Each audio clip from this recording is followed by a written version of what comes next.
Hello,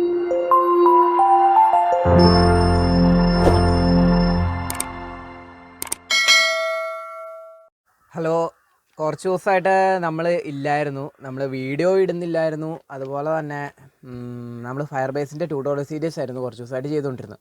so fire ബേസിൻ്റെ ഇനിയുള്ള, അതായത് fire ബേസിൻ്റെ പുതിയ എപ്പിസോഡ്സ്, ഇനി ചെയ്യാൻ പോകുന്ന എപ്പിസോഡ്സ് നമുക്ക് നമ്മുടെ റിയാക്റ്റിൻ്റെ ക്ലാസ്സിൽ പഠിക്കാം. സോ ഞാൻ റിയാക്റ്റ് ചെയ്യുന്നുണ്ട്. റിയാക്റ്റ് ചെയ്യുമ്പോൾ നമുക്ക് പഠിക്കാം. റിയാക്റ്റ് എനിക്ക് ഏറ്റവും ഇഷ്ടമുള്ള ഫ്രെയിംവർക്കാണ്.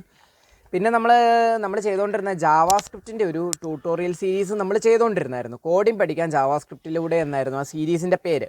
സോ ആ ഒരു സീരീസ് നമ്മൾ ജാവാസ്ക്രിപ്റ്റിൻ്റെ ബേസിക് കവർ ചെയ്തു. ദെൻ നമ്മൾ ഡോം കവർ ചെയ്തു. ഡോം അത് ഡോക്യുമെൻ്റ് ഒബ്ജക്റ്റ് മോഡൽ. പിന്നെ നമ്മൾ കവർ ചെയ്തതെന്ന് പറഞ്ഞു കഴിഞ്ഞാൽ നമ്മളൊരു പ്രോജക്റ്റ് ചെയ്തു. നമ്മളൊരു ടു ഡു ആപ്ലിക്കേഷൻ പ്രോജക്റ്റ് ചെയ്തു. പിന്നെ നമ്മൾ ഓരോ വെബ്സൈറ്റുകൾ കാര്യങ്ങൾ ചെയ്തിട്ടുണ്ട്. ഇനി ഇത്രയായ നമ്മൾ ജാവാസ്ക്രിപ്റ്റ് കഴിയുമോ? ഇത്രയായ കാരണം നമ്മുടെ ജാവാസ്ക്രിപ്റ്റ് കഴിയില്ല. സോ നമ്മുടെ ജാവാസ്ക്രിപ്റ്റിൻ്റെ അഡ്വാൻസ് ക്ലാസ്സിലേക്ക് നമ്മൾ കടക്കാൻ പോകണം. നമ്മൾ അടുത്ത ദിവസങ്ങളിൽ എൻ്റെ എപ്പിസോഡ് വരും. എനിക്ക് ശരിക്കും മടിയായിപ്പോയി. നമ്മുടെ ചാനലിന് ഒട്ടും സപ്പോർട്ടേഴ്സ് ഇല്ല. സബ്സ്ക്രൈബേഴ്സ് വളരെ കുറവാണ്, തീരെ കുറവാണ്. സോ ഒരു ഡീമോട്ടിവേഷൻ ഉണ്ടായി. അതുകൊണ്ടാണ് ഞാൻ കൺസിസ്റ്റൻസി ആയിട്ട് വീഡിയോ ചെയ്തുകൊണ്ടിരുന്നതായിരുന്നു. എന്നിട്ട് ഞാനത് മെയിൻറ്റെയിൻ ചെയ്യാതെ ഇപ്പോൾ എത്രയാണ് ഓരോ ആഴ്ച കൂടുന്തോറുമാണ് വീഡിയോ ഇട്ടുകൊണ്ടിരിക്കുന്നത്. അത് നമുക്ക് ഒരു മടുപ്പ്, ഒരു ബുദ്ധിമുട്ടായി. അതുകൊണ്ടാട്ടോ, വേറെ ഒന്നും കൊണ്ടല്ല. നമ്മൾ ജാവാസ്ക്രിപ്റ്റിൻ്റെ സീരീസ് നമുക്ക് സ്റ്റാർട്ട് ചെയ്യണം. Advance JavaScript. എനിക്ക് ജാവാസ്ക്രിപ്റ്റിൻ്റെ കവർ ചെയ്യാൻ കിടക്കണമെന്ന് പറയുമ്പോൾ ഒബ്ജക്റ്റ് ഓറിയൻറ്റഡ് പ്രോഗ്രാമിങ് ഒക്കെ കവർ ചെയ്യാൻ കിടപ്പുണ്ട്. ക്ലാസ്, ഒബ്ജക്റ്റ്, കൺസ്ട്രക്ടർ, കുറേ കാര്യങ്ങളൊക്കെ കവർ ചെയ്യാൻ കിടപ്പുണ്ട്. അതുപോലെ API ക്രിയേഷൻ, ഫെച്ച് ചെയ്യണത്, എസിങ്ക്, അതുപോലെ കുറേ കാര്യങ്ങൾ ജാവാസ്ക്രിപ്റ്റിന് നമുക്ക് കവർ ചെയ്യാൻ കിടപ്പുണ്ട്. നമുക്ക് അതുപോലെ തന്നെ അറേ മെത്തേഡ്സ് ഉണ്ട്. അറേ മെത്തേഡ്സ് ഒന്നും കവർ ചെയ്തിട്ടില്ല.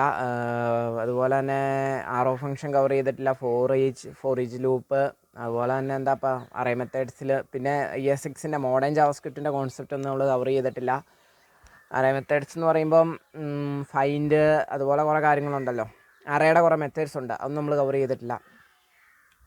കുറേ കാര്യങ്ങൾ നമുക്ക് ജാവാസ്ക്രിപ്റ്റിലും കവർ ചെയ്യാൻ കിടപ്പുണ്ട്. നമുക്കത് അടുത്ത ക്ലാസ്സുകളിലെല്ലാം പഠിക്കാം. ജാവാസ്ക്രിപ്റ്റിൻ്റെ അഡ്വാൻസ് ട്യൂട്ടോറിയൽ സീരീസിൻ്റെ സമയത്ത് നമുക്കിതെല്ലാം പഠിക്കാം. അതിനുശേഷം നമ്മൾ കുറേ പ്രോജക്റ്റൊക്കെ ചെയ്തിട്ട് റിയാക്റ്റിലേക്ക് പോകും. റിയാക്റ്റ് എനിക്ക് ഏറ്റവും ഇഷ്ടപ്പെട്ട ഫ്രെയിംവർക്കാണ്. നമ്മൾ റിയാക്റ്റിലേക്ക് പോകും. അപ്പം ഇപ്പോൾ പറയുക, പ്രത്യേകിച്ചൊന്നും പറയാനില്ല. ഇത്രയും തന്നെ പറയാനുള്ളൂ. Thank you for watching. Fire ബേസിൻ്റെ ട്യൂട്ടോറിയൽ സീരീസിന് തന്ന സപ്പോർട്ടിന് നന്ദിയുണ്ട്. കാരണം നല്ലൊരു സപ്പോർട്ടാണ് ഫയർ ബേസിൻ്റെ ട്യൂട്ടോറിയൽ സീരീസിൽ നമുക്ക് കിട്ടിയിരിക്കുന്നത്. നമ്മൾ ഫയർ ബേസിൻ്റെ കുറച്ച് എപ്പിസോഡ്സ് ചെയ്തിട്ടുണ്ട്. കൂടുതൽ ഫയർ ബേസിനെ പറ്റി അറിയണമെങ്കിൽ എന്താ നിങ്ങൾക്ക് അറിയേണ്ടതോ ടോപ്പിക് എന്നുള്ളത് താഴെ കമൻറ്റ് ചെയ്താൽ മതി. നമ്മൾ അതിൻ്റെ വീഡിയോ ചെയ്യും. ഓക്കെ, നമുക്ക് റിയാക്റ്റ് പഠിക്കുന്ന സമയത്തോ അല്ലെങ്കിൽ അല്ലാതെ തന്നെ നമുക്ക് അതിൻ്റെ വീഡിയോസ് ചെയ്യാം. ഫയർ ബേസിൻ്റെ കൂടുതൽ കാര്യങ്ങളൊക്കെ നിങ്ങൾക്ക് വേണമെങ്കിൽ. ഓക്കെ, അപ്പോൾ താങ്ക് യു ഫോർ വാച്ചിങ്.